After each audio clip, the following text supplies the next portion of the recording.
अस्सलाम वालेकुम नाज़रीन, वन स्पोर्ट्स में आपका खुश आमदीद है। नाज़रीन, इस वक्त वर्ल्ड कप के हवाले से जो जो इश्यूज़ पाकिस्तानी टीम के रास्ते में खड़े हुए वो हम आपसे डिस्कस करेंगे और उसके लिए हम चलते हैं अरशद खान साहब की तरफ। अस्सलाम वालेकुम अरशद खान वालेकुम साहब। अस्सलाम। तो खान साहब, आप जो वर्ल्ड कप के हवाले से इश्यूज़ आए आज हम उस पर बात करेंगे, उस पर ज़रा डिटेल में हमें बताइएगा जो जो इश्यूज़ थे। जी हाँ, आईसीसी का वर्ल्ड कप जो भारत में अभी चल रहा है और अभी सेमीफाइनल होना बाकी हैं। तो सबसे पहले तो मैं भारत की तारीफ़ करूँगा, उनका अरेंजमेंट बहुत अच्छा था वर्ल्ड कप में। ठीक। मतलब ग्राउंड बहुत अच्छे बनाए, कलरफुल ग्राउंड थे, हर तरह की जो है पब्लिक, वहाँ की पब्लिक थी, बहुत अच्छे अरेंजमेंट थे वहाँ के। लेकिन पॉइंट में एक पहला पॉइंट जो है वो वहाँ पे था, सजदा, नमाज, मुस्लिम और डांस। वो आप सबको पता है कि क्या हुआ कि रिजवान ने वहाँ नमाज़ पढ़ी तो उस पर पाबंदी लगा दी गई, सजदे पे पाबंदी लगा दी गई।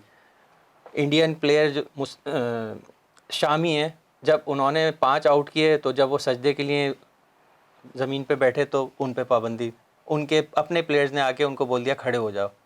उसके अलावा जब अफ़गानिस्तान की टीम जब जीती तो इरफान पठान जो कि वहाँ पे कमेंटेटर थे, उन्होंने आके ग्राउंड में डांस करना शुरू कर दिया। और हालांकि कमेंटेटर पे तो पाबंदी होती है, वो कमेंट्री कर सकता है लेकिन डांस नहीं कर सकता। उन्होंने आके डांस किया, उस पर उन्होंने, वहाँ की इंडियन मीडिया ने उन पर कोई कुछ नहीं कहा, कोई बात नहीं करी। और मैं इसको थोड़ा सा अपने नाजरीन को जी जी क्लियर कर दूं कि देखें, उन्होंने जो इशू उठाया था वो ये था कि जी ग्राउंड जो होता है वो क्रिकेट की जगह है, स्पोर्ट्स की जगह है, तो वहाँ सिर्फ स्पोर्ट्स की रहने दिया जाए, वहाँ पे सजदा या नमाज की जगह ना बनाया जाए उसे। स्पोर्ट्स के लिए बना है, वहाँ पे सिर्फ क्रिकेट खेली जाएगी। तो अगर इन्होंने ये इशू उठाया था तो फिर इनको इशू इस बात पे भी उठाना चाहिए था कि वो स्पोर्ट्स की जगह है, अब वहाँ पे डांस या कोई कैबरे या कोई इस तरह की चीज़ नहीं होगी, क्योंकि वो कोई क्लब नहीं है, कोई डांस बार नहीं है। पाकिस्तान के लिए पाबंदी थी और किसी के जी लिए हाँ, नहीं। बिल्कुल, इन आपने बात बिल्कुल सही कही कि सिर्फ पाकिस्तान के लिए पाबंदी थी, क्योंकि वहाँ पर जो सजदा है वो अफगानिस्तानी खिलाड़ियों ने भी किया था। जी, आप कंटिन्यू करें अपनी उसके बात को। अलावा अगर गेस्ट की बात की जाए तो पाकिस्तानी फैंस को वीज़े नहीं मिल सके, पाकिस्तानी मीडिया को, जर्नलिस्ट को वीज़े नहीं मिल सके, वो वहाँ जा नहीं सके। अगर पिचेस की बात की जाए तो ऐसा लग रहा था कि वहाँ के पिचेस जो है ना वो बॉलर के लिए कब्रिस्तान बन गई हैं और बैटर के लिए जो है वो जन्नत बन गई हैं। आपने देखा कि अब तक वर्ल्ड कप में जो है ना तकरीबन 600 के करीब छक्के पड़ चुके हैं जी। और 18 या 1900 चौके पड़ चुके हैं। तो मतलब किस तरह की पिचेस बनाई गई, और भारत ने अपनी मर्ज़ी की पिचेस बनाई। जब पाकिस्तान के मैचेस होते थे तो वो अपनी मर्ज़ी की पिचेस बनाते थे, अपनी मर्ज़ी के ग्राउंड रखते थे ताकि पाकिस्तान हारे। और आपने पूरे वर्ल्ड कप में देख भी लिया कि किस तरह की पिचेस बनाई। उसके अलावा डीआरएस सिस्टम पे मैं बात करूँगा कि डीआरएस सिस्टम किस टाइप का डीआरएस सिस्टम था कि ऐसा लग रहा था आईसीसी का टूर्नामेंट नहीं, ये बीसीसीआई का टूर्नामेंट हो रहा है। इसमें आपने देखा भी कि तो ये बीसीसीआई का टूर्नामेंट नहीं था? ऐसा लग रहा है कि बीसीसीआई का था, आईसीसी का टूर्नामेंट नहीं था। तो मैं तो यही समझ रहा था अब तक, बीसीसीआई का टूर्नामेंट। नहीं, जहाँ जी जी जनाब, आईसीसी का था। नहीं आप सही समझ रहे हैं कि बीसीसीआई का था। उसके अलावा पूरे वर्ल्ड कप में दो बहुत ही टॉप क्लास इनिंग खेली गई, एक फ़खर जमान और जी। दूसरे मैक्सवेल की इनिंग तो कोई नहीं भूल पाएगा। बच्चे बिल्कुल। बच्चे को याद हो गई है कि उसने अराउंड द ग्राउंड हर तरफ शॉट खेला है। वो इंजर्ड था और उसका राइट लेग जो था वो बिल्कुल काम नहीं कर रहा था, लेकिन उसने क्लास की इनिंग खेली है जो कि सदियों याद रखी जाएगी वो बिल्कुल, और इनिंग। उस पर काफ़ी मीम्स भी बन रही हैं कि बच्चे जो हैं वो एक हाथ से खेल रहे हैं, चाय पी रहे हैं, और हाँ, चाय काफ़ी। पी मोबाइल रहे में भी हैं। खेल जी रहे जी, हैं। वो बहुत एक, मीम्स बन रही जी हैं। हाँ, एक वो दिखाया है कि लड़का है वो अपनी गर्लफ्रेंड से गले मिल रहा है और पीछे से छक्का मार दिया उसने। उसके अलावा बासित अली ने कहा कि कोई पूछे तो बताइएगा मैक्सवेल आया था। ये तो काफ़ी मशहूर हुई है मीम। जो एक एंजेलो मैथ्यूज़ का जो वाक़या हुआ है, एंजेलो मैथ्यूज़ और शकीब उल हसन, वो बहुत ही क्रिकेट में वो भी सदियों याद रखा जाएगा कि एंजेलो मैथ्यूज़ और शकीब उल हसन का ये आखिरी वर्ल्ड कप था। और जब आपको सबको ही पता है, जब एंजेलो मैथ्यूज़ बैटिंग करने आए तो उनके हेलमेट का जो है ना कुछ टूट गया था, तो वो टाइट कर रहे थे, उस दौरान वो लेट हो गए। और शकीब उल हसन आए और उन्होंने कहा कि भाई आप तो 2 मिनट लेट हो गए, तो लिहाजा आप जा सकते हैं। और एम्पायर ने भी उनकी बात मानी और उनको बोल दिया कि टाइम आउट हो गया है, 2 मिनट से ऊपर हो गए, आपने एक बॉल टच नहीं करी।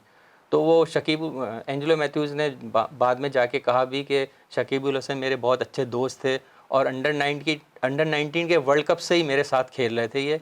और मुझे बड़ा अफसोस हुआ कि इन्होंने ये जो है ना कोई स्पोर्ट्समैन पिट का मुजाहरा नहीं किया। और मुझे ये लगता है कि इसमें भी एम्पायर की ही गलती, लगता नहीं है बल्कि 100%, क्योंकि मैं नाजरीन को बताता चलूँ कि रूल ये है नाजरीन के जो क्रिस पे 2 मिनट से ज़्यादा लेट होता है उसका टाइम आउट हो जाता है और उसको फिर आउट करार दे दिया जाता है। लेकिन उस वक्त जो है वो एंजेलो मैथ्यूज़ जो थे वो क्रिस पे मौजूद थे। इंसिडेंट हुआ एक कि वो जब हेलमेट उन्होंने देखा तो उसका लगाने के वक्त जो उसका जो क्लिप होता है वो टूट गया। कुछ भी हो सकता है, इंसिडेंट तो अचानक ही होते हैं। ये भी हो सकता था कि हो सकता उनका बैट टूट जाता क्रिस पे आने के बाद, तो वो टूटे हुए बैट से तो नहीं खेलते ना, या टूटे हुए हेलमेट को पहन के वो अपने जान का रिस्क तो नहीं लेते, तो वो तो मंगाना ज़रूरी था। लेकिन वो खुद क्रिस पे मौजूद थे।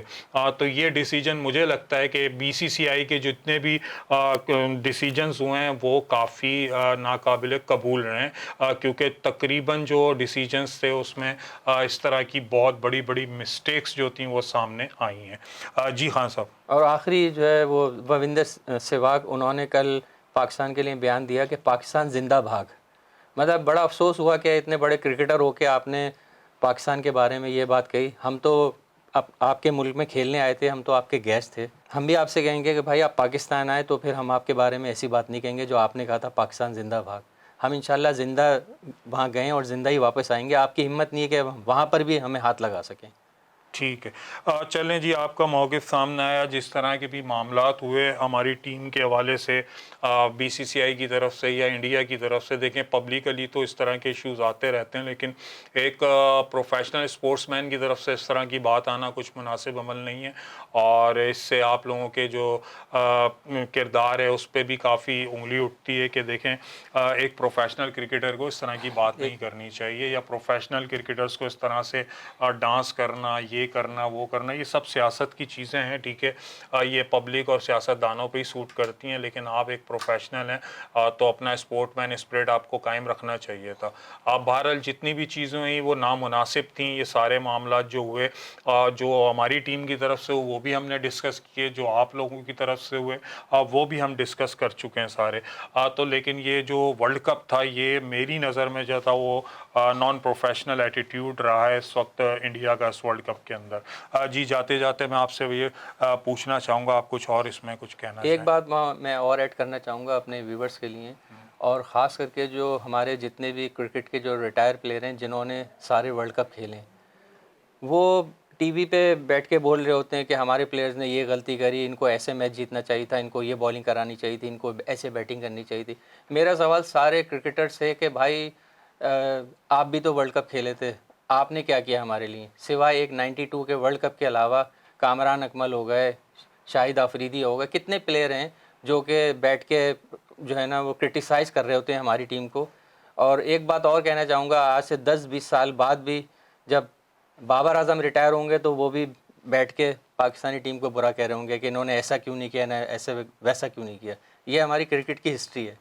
जी हाँ, बिल्कुल आपने सही फरमाया, क्योंकि ये मामलात जो हैं वो अंदरूनी तौर पे सारे ख़राब हैं। जब तक ये मामलात पूरे दुरुस्त नहीं हो जाते तो इस तरह की सिचुएशंस का सामना रहेगा, क्योंकि कोई भी टीम जब अब मेहनत करती है तो उसके साथ साथ ऊपर जो टीम के सरबराहान होते हैं उनका भी बड़ा किरदार होता है। अगर टीम के अंदर सियासत आएगी या फिर इस तरह के मामलात आएंगे कि फेवरिज़म और फेवरेटिज़म के ऊपर हम बात जो है हम कर चुके हैं, तो वो चीज़ें जब तक टीम में रहेंगी तो आपकी टीम सही नहीं हो सकती। जाते जाते मैं एक एक मिनट इनको लेना चाहूँगा आप लोगों के कि आप इस बारे में क्या कहेंगे, जितने भी टीम के अंदर फेवरिज्म हुए या हमारी टीम के अंदर जो जो मामलात आपने देखे कि टीम की परफॉर्मेंस नहीं रही, उस पर आप क्या कहेंगे? बिल्कुल ये चीज़ें बिल्कुल नहीं होनी चाहिए। बिल्कुल एक बाइख्तियार तौर पर डिसीजन लेने चाहिए और जो इस काबिल हो उसका सिलेक्शन होना चाहिए। ये फेवरेटिज्म और ये ख़ानदान के लोगों को भर्तियां करना और जो असल हीरो हैं उनको पसे पर्दा रखना, ये बहुत बुरा अमल है, ये नहीं होना चाहिए। ठीक है जी। फ़रीन, आप भी जाते जाते कोई एक उसमें बात कहना चाहें तो? मैं यही कहना चाहूँगी, देखें जब लास्ट में फ़खर जमान को खिलाया तो उन्होंने दिखाया ना कि क्या परफॉर्मेंस होती है, अपनी दिखाया। अगर शुरू से वो खेल रहे होते तो हो सकता था कि हमारी टीम आज जिस लेवल पे है उससे कहीं और होती गई, मतलब उनका बहुत हाई हो सकता था अगर ये शुरू से खेलते। हो सकता था ये इस एक मैच में इस तरह परफॉर्मेंस दिखा रहे हैं तो कि बाकी मैचेस में भी दिखाते। तो ये बहुत गलत हुआ जो सिलेक्शन हुई, इस तरह नहीं होनी चाहिए। और दूसरा जो साउथ अफ्रीका के ख़िलाफ़ जो अंपायर ने जो किया वो मुझे मैं भूलती ही नहीं, वो कोशिश करके भी कि कितनी बड़ी गलती हो गई उसने किया। और इन लोगों ने उस टाइम कोई रिएक्शन दिया ही नहीं, कुछ किया ही नहीं, इसके खिलाफ कोई एक्शन लेते। बाबर आजम जो कैप्टन थे वो जाके बोलते, इसके बाद में जब उन लोगों ने फिर सॉरी कर दिया कि हाँ हमसे गलती हो गई, तब भी किसी ने कुछ नहीं बोला, कोई कुछ बोलता ना इंडिया की तरफ से ना पाकिस्तान की तरफ से। बाकी तो हर बात पे बातें होती है, इतनी बड़ी बात हो गई किसी ने बात ही नहीं की, तो फिर इस टीम से हम आगे क्या एक्सपेक्ट कर सकते हैं। जी, बहुत अच्छी बात कही आपने, बहुत ज़बरदस्त पॉइंट उठाया कि इसके ऊपर बाद में बात नहीं की गई। अगर बात की जाती और इस इशू को उठाया जाता तो हो सकता है 2-2 पॉइंट मिल जाते। तो ये भी हो सकता है। क्यों खान साहब, आप क्या कहेंगे इस बारे में? बड़ा ज़बरदस्त इन्होंने पॉइंट उठाया है इस जी बार। हाँ, मैं फ़रीन की बात से एग्री करूँगा कि ये आईसीसी ने दूसरे दिन सॉरी भी करी थी कि हाँ ये गलती हुई है। तो अगर गलती हो गई थी तो भाई आप 2 पॉइंट हमें देने चाहिए थे, ताकि हमारे 2 पॉइंट ज़्यादा होते हो तो हमारे 10 पॉइंट हो ये चुके। कैसी बात आप कर रहे हैं? मतलब ठीक, गलती को उन्होंने माना, ठीक है कि वही तो। हमसे ये हुई, तो फिर वो देने चाहिए थे ना। तो हमारी टीम तो फिर आज कहाँ खड़ी होती है? तो बहुत ही गलत हुआ जो भी जी हुआ। हाँ, बाकी आपने जो बात करी कि मेरिट पे, तो मैं भी आपसे इस बात पे एग्री करूँगा कि मेरिट पे प्लेयर्स को खिलाना चाहिए। ये नहीं कि अगर कोई परफॉर्मेंस नहीं दे रहा है तो उसको टीम में खिला लेना चाहिए। जो परफॉर्मेंस दे रहा है उसको आप टीम में खिलाएं, जो परफॉर्मेंस नहीं दे रहा आप उसको टीम से बाहर करें। परफॉर्मेंस दे रहे हैं, देखें आप जी हाँ। बैकग्राउंड ना देखें वो कौन है, कहाँ से आया। ठीक है जी, बहुत शुक्रिया आप लोगों का। आप लोगों के मौक़िफ़ भी सामने आ गए। बाकी फ़ैसला हम अपने नाज़रीन पे छोड़ते हैं कि आप भी बेहतर मतलब एनालाइज़ करने वाले हैं। आप लोग सब देख रहे हैं, सब आपके सामने मामलात। तो आप ख़ुद फ़ैसला कीजिए कि गलती कहाँ हुई, किससे हुई, किस तरह से हुई और क्या मामलात हैं। ये सारे अपने कमेंट्स में लिख के हमें ज़रूर बताइए।